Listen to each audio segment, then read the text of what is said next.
Young Justice is a great show if you have the same sense of humor as their target audience, that being teenage boys. Where's Dick? Okay, yeah. So I'll admit it. I laughed at that. And also every other time they said it. So what? You gonna prosecute me? Young Justice. What formulates it? What makes it so damn good?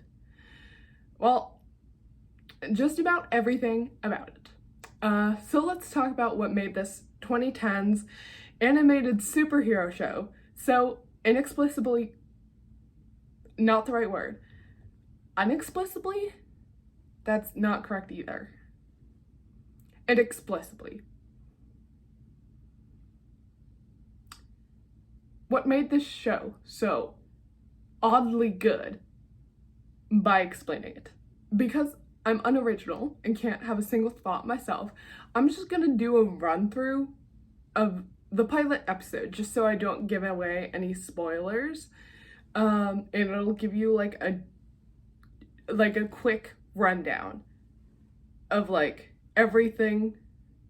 Think of it like in your stupid fucking English class where it's like intro, body paragraph, outro, or whatever. Think of it as the intro paragraph right now. So let's start. So we start off with this icy little villain, and he is terrorizing a family on July 4th.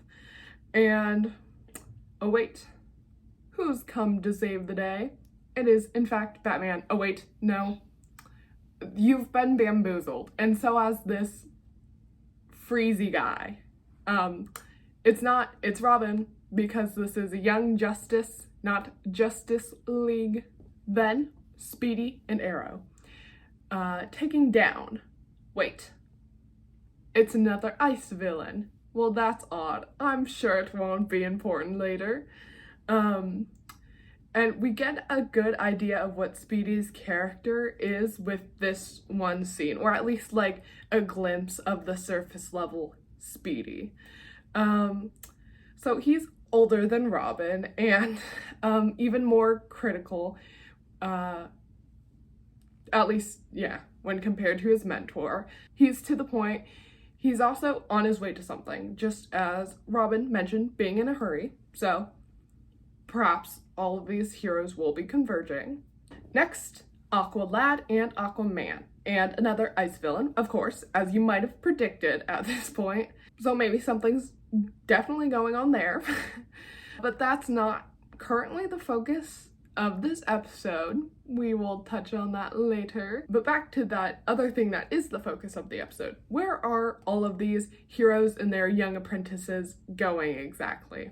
What's up with this? So Aqualad's character is shown to be kind of more like respectful towards his mentor. He's a bit more mature than the others, it seems, right now. He's just a quiet guy.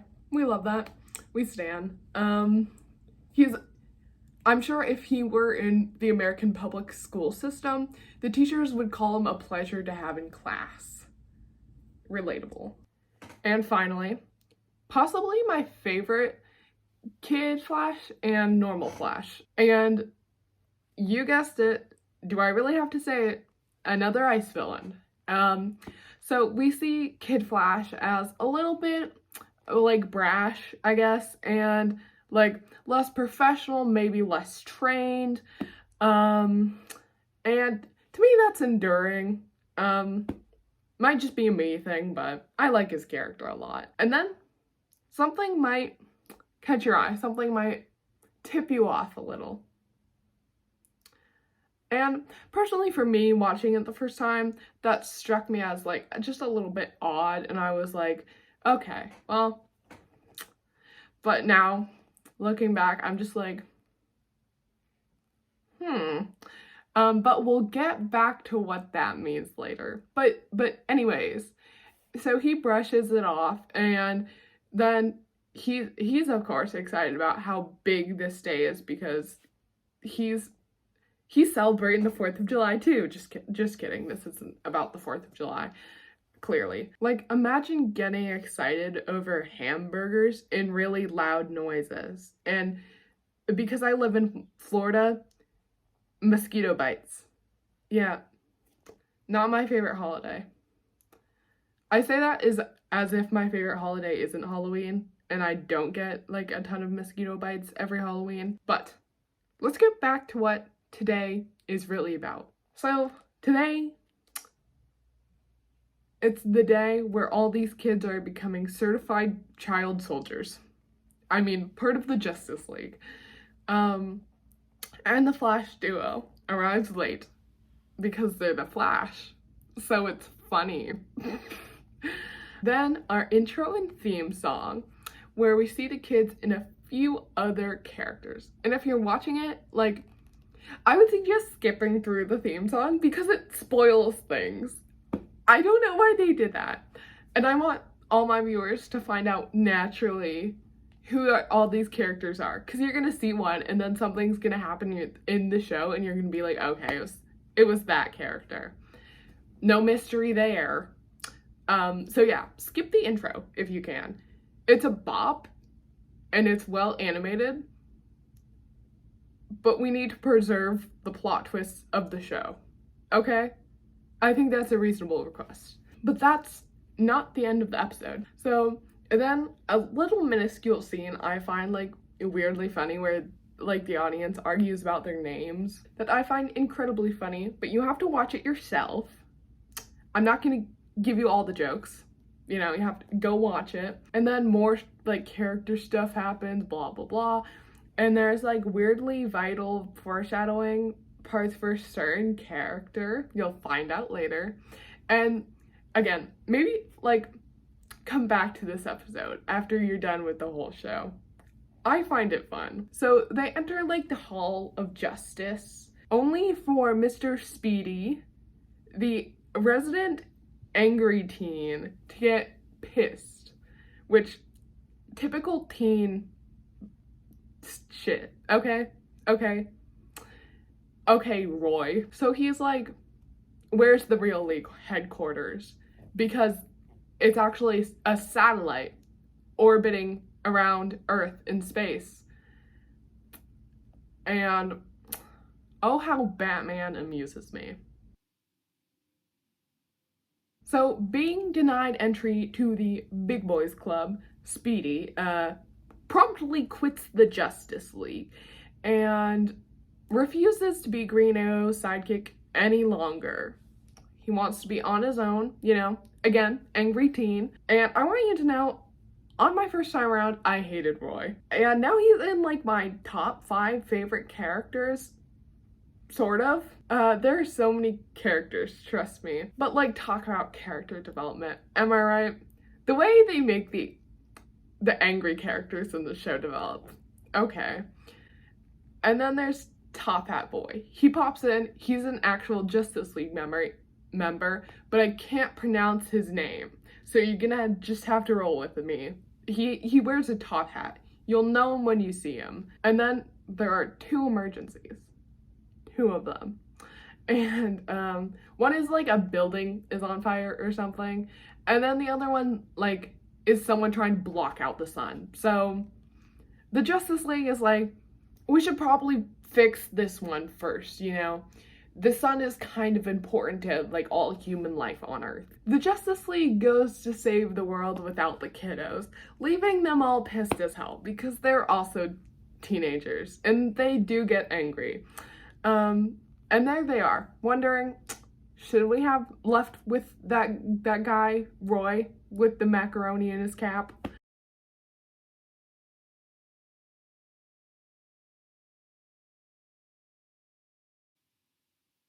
And like Kid Flash is angry, Aquaman feels a bit betrayed, and Robin is just like frustrated. They go to put out the fire. After all, it's a fire, and it's not like there's an evil lab underneath that houses all sorts of dangerous things, including a clone of one of the most dangerous and powerful people on planet Earth. It's not like that's gonna happen. Hey, this is all in the first episode, so that really isn't a spoiler. Just go watch the show. So then Robin does some unexplainable hacking, which I'm not complaining. It's fun to watch. And then we get to watch Aqualad, like, be apprehensive about it and, like, him being cautious and stuff. And Robin's just being a smug guy, and the Flash is just there to watch Robin and be totally dude bros with him. So, of course, the two convince Aqualad, and bam, they're there. And yes, they do find that evil genetics lab, but not before integral character work and foreshadowing. So Kid Flash speeds ahead, as one would expect, and Robin heads off on his own as well, while Aqualad wants a plan. So they might get along, but they certainly aren't a team, and there's much to be improved on. So back to the evil genetics lab. Robin hacks some more, and they're there. Uh-oh. Funky looking monsters are here. Also, there are some villains doing evil science stuff. Also, there's brainwashing happening, which is interesting. I hope you like brainwashing, because, oh boy, there sure is a lot of it. Sir, your building just got hacked into by a 13-year-old.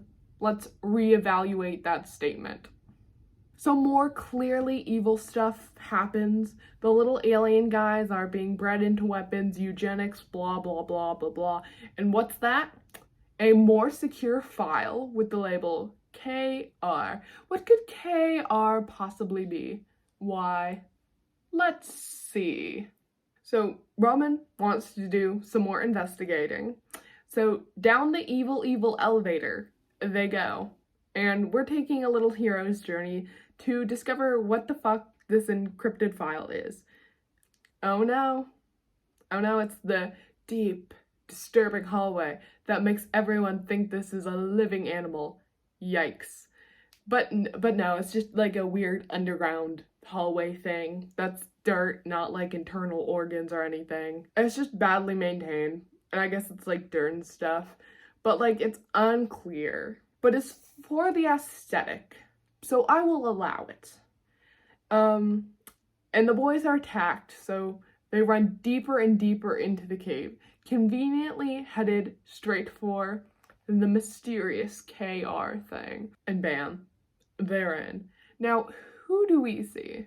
Fucking Pod Boy. Yep, KR stood for Kryptonian. All that jazz. Try to spell it, because I know I can't. Also, who's Cadmus board of directors, and how on earth are they scarier than the Justice League? I think we'll have to wait a while before we're enlightened on that matter.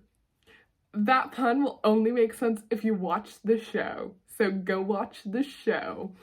And the boys, our boys, decide to do the most reasonable and safe thing. Break this boy out of the pod immediately with no plans at all.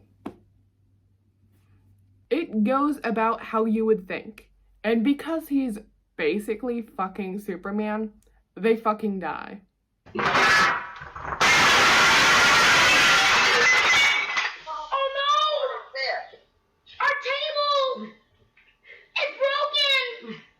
Just kidding, they are in fact alive, but it's the end of our episode and our boys are in danger. So let's do a little summary real fast. Our main characters, Kid Flash, Robin, and Aqualad, were indoctrinated into the Justice League and immediately found a Superman clone and almost fucking died. Let's go over what we learned. Were you paying attention? So it's an important day. There are ice villains. Flash is hit with ice. They just sort of got added to the Justice League. Speedy quit. Top Batman is there telling them about something that isn't foreshadowing, I think.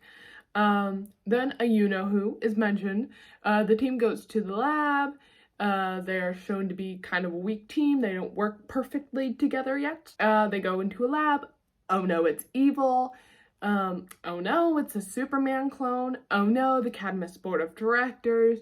Oh no, they're all unconscious. So at least 6 of these are vital and play an important part later in the series.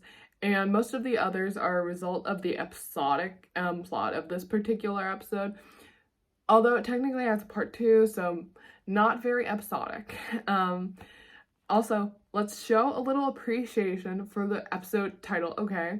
Independence Day. Someone was on fire naming these. I can appreciate a little episode title, you know, on fire. Okay, so you probably noticed from like my constant mention of foreshadowing that the series is really good at that. And they also have like the entire season at least planned out already. And I think even plot lines that continue past that. It's really incredible. But you've heard me like rant about this already. So let's continue on to like some other strengths of the show, of which there are many. So number 1 would be the characters and the relationships. This is not in any particular order, but this is like my favorite thing about like TV shows and movies and books, etc. And like I could talk for hours about these characters. All of them are like very enduring and like well written. And it is a like 2010 animated show, so there are a lot of filler episodes. And I'm going to say like filler episodes are good, particularly in this show. From each one, you get to know the characters, and most of the times, the like things you learn are like actually integral parts of the show that like will be important later on and influence like later character decisions that will also influence the plot. They're all integral parts of the plot, and they let you know like how the characters got like where they are right now. And like that all influenced the plot, obviously. So the filler episodes can almost feel more like character like studies that you're forced to pay attention to because they're like real people and not like walking plot components. And that being said, stop shitting on filler episodes. My favorite character development for specific characters in like filler episodes gotta be, there are like 15 of them. I have a list right here. Downtime, Barafit, Targets, Homefront, Disordered, Secrets, Coldhearted, Image, Agendas, Performance. And I know that's a long list, but there are like 26 episodes, so give me a break. That's actually a reasonable number. Very reasonable. And I'm not sure if all of those are technically like filler. I don't know what the definition of filler is, but they just like giant major plot points did not happen during them. Sort of.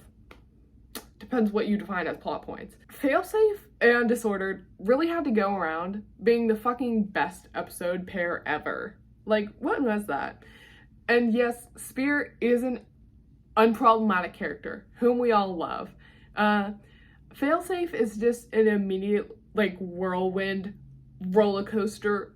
You are swept off your feet and thrown into an unfamiliar world, an unfamiliar, baffling situation, and left to pick up the pieces as you watch this situation get worse and worse. Like fucking sand or water like falling through your hands. You're confused and you're hurt, and frankly, so are the heroes. In Disorder, our heroes are forced to confront not only the catastrophe, and catastrophe is like an understatement, that they just like live through, and also like their own personal like flaws and fears. It's like getting slapped in the face, then like lying down and crying on the couch in a nice cathartic way. Coldhearted is an underrated gem. No, this isn't because I'm biased towards Kid Flash in any way, not at all. But yeah, it is. You have to watch it. It's a character development episode. I think they made it like a wise choice of like solely focusing on Kid Flash's plot point and not ever what the fuck else was happening this episode, because I was so invested in like Kid Flash's like plot that I have no idea what else happened. I think they were like off-world like beating up like people on a like a really miniature like Death Star or something. Like I don't fucking know. And like, I feel like that's how it should be for episodes like this. And it was like just a good episode if you like Kid Flash's character, or like just suspense. If you like suspense, go watch this episode. Because like, I was on the edge of my seat. And like, we had a timer, we had obstacles, and we had a dumb main character. And like, I'm calling him dumb in like a common sense way because he's actually very smart. We love the dork character. I'm sorry. I'm sorry for the way I act about him. I love him so much. And for performance. Someone in the show's dirty, but I need to prove old Jack's clean or he might lose the circus. Then why not bring me along? I know your backstory. I know what that circus means to you. It's where you grew up. It's where you lost your... I left you behind because you know my backstory. I didn't want my best pal questioning my objectivity. Dude, that's what a best pal's for.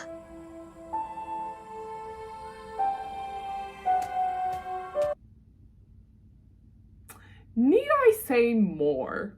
Honestly. So, weaknesses. The show's like a wee bit racist. Again, 2010's cartoon, it definitely gets better after season 1, but if I'm like recalling it right, a lot of the villains are foreign, and I haven't seen a lot of people like talk about this, probably because I haven't seen a lot of people talk about the show, but I thought I should bring it up. I'm like white, so I can't really say much about it, but I didn't know like if that was important to bring up. I figure it is, you know. But I like didn't want to like skip over that lightly. I thought it was important. And another weakness. Everything past season 1. Just kidding. Sort of. So, without any spoilers, the start of season 2 is just like far too jarring, and I feel like I missed like a whole season. I took like a couple days break from the show to adjust, and I like just watched the show in like 3 days, and I had to take like 5 days to like actually start watching past like episode 2. They sort of just throw a bunch of new characters in your face and don't give them time to like land and adjust compared to like the in-depth understanding I had of like all of the season 1 characters. I just didn't have like the same strong connection with most of the season 2 and season 3 characters that I did like with season 1. Sorry for kicking my tripod. I did not mean to do that. But it like still retained a lot of its good qualities. They had the original cast, and then they had like 3 other groups of heroes to follow, or maybe more. That being said, I do have like a lot of favorite episodes because I have to, legally, gun to my head. I have to have a list of favorite episodes because, again, still a good show. Just could have been better. All right, prepare for a list. Bloodlines, Satisfaction, Complications, The Hunt, Endgame. Season 3 had Private Security, Nightmare Monkeys, specifically for Doom Patrol, Terminus, and Overwhelmed. And yes, I am biased to the OG team. I think you understood that. Season 3 is like sort of a tragedy, depending on how you view it. I think it's a nice episode, but there were some like genuinely bad episodes and dislikable plots. They added like even more plots, even more characters, and even more superhero groups. And they did keep up the foreshadowing, and I think the character work that they could like squeeze in was good. Like, besides Halo, that is. I believe firmly in Halo. I do think they dropped the ball on her, because she definitely had the most potential. Her character, like, I know this, again, like in 2010, like animated superhero cartoon. But her character just openly like said, "I'm not a man or a woman." She kissed a woman, and like the whole time was just wearing a hijab. I fucking pronounced that wrong. I know it. And then they just took her character and threw it directly in the trash can. We just never addressed like any of that. What was that? We ignored it. Like, again, 2016, so I'll give them a little bit of leeway. I do still believe it was worth the watch. Just know, like, season 1 will be the best, but there will always be more of the show, and you'll probably look forward to it. I would definitely say, if you're going to watch it, just know that, like, after you finish season 1, you're gonna have to sit through 3 episodes of bullshit.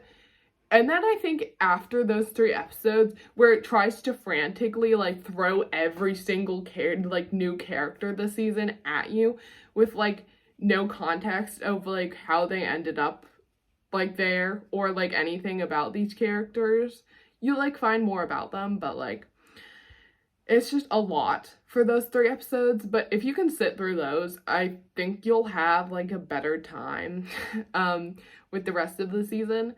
I think season 3 does slightly better at, like, introducing the characters than season 2 did, but it's not, like, perfect, for sure. It's just not as, like, weird and jarring as the transition from season 1 to season 2. And that's it for the body paragraphs of this.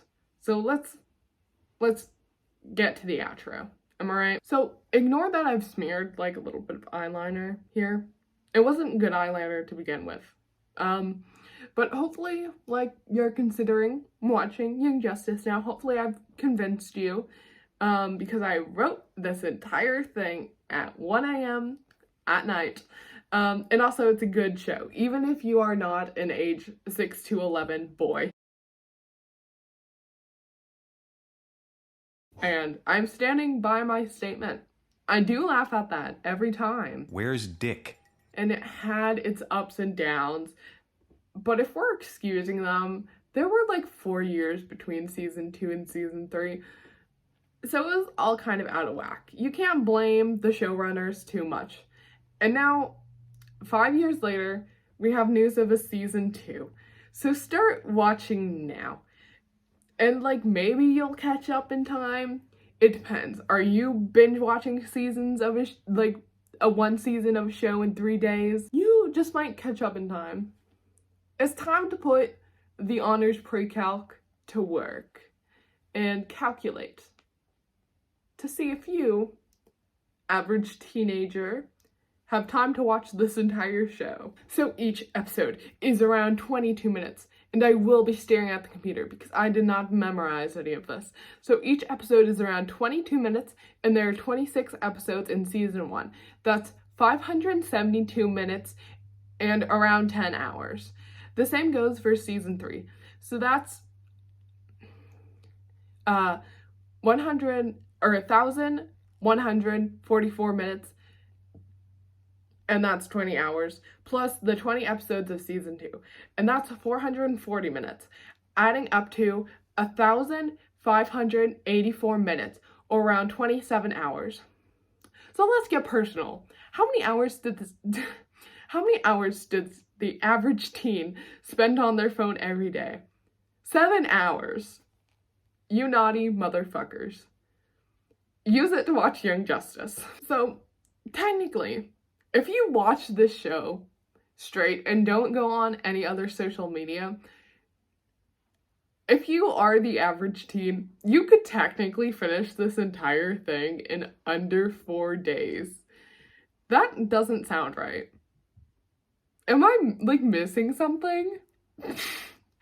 I wrote this thing at 1 a.m. in the like, night. Yeah, no, that... Only 27 hours? No, because season 1 is 10 hours, and season 3 is 20 hours.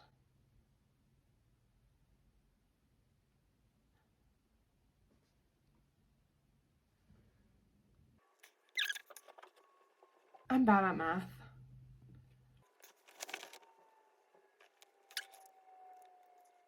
Okay, I read that wrong. So each episode is around 22 minutes, and there are 26 episodes in season 1. Also, I'm going to be reading it from a script because I don't have this memorized, and I'm not going to memorize it. So season 1 is about 572 minutes and around 10 hours. And the same goes for season 3. So that adds up to 1,144 minutes and 20 hours. And then you add the 20 episodes of season 2, which is 440 more minutes. And that all adds up to, why does my shirt look like that? Oh, because I unbuttoned that. 1,584 minutes and about 27 hours. Like, so you could like certainly watch it in time for season 4. And if you're really on the ball, you can watch my post-show review and thoughts for like season 4 and predicting shit when it comes out, maybe. If you're a speedy watcher, if you're a binge watcher, go watch Young Justice. And if you want to see my little post-show review or just like more videos where I go on about shows like for far too long, like it's fucking animated superhero shows for like 5-year-old guys, go ahead and subscribe. And if you decide to watch Young Justice, leave me a like, because I'm just that persuasive. And at that, have a marvelous day and stay whelmed.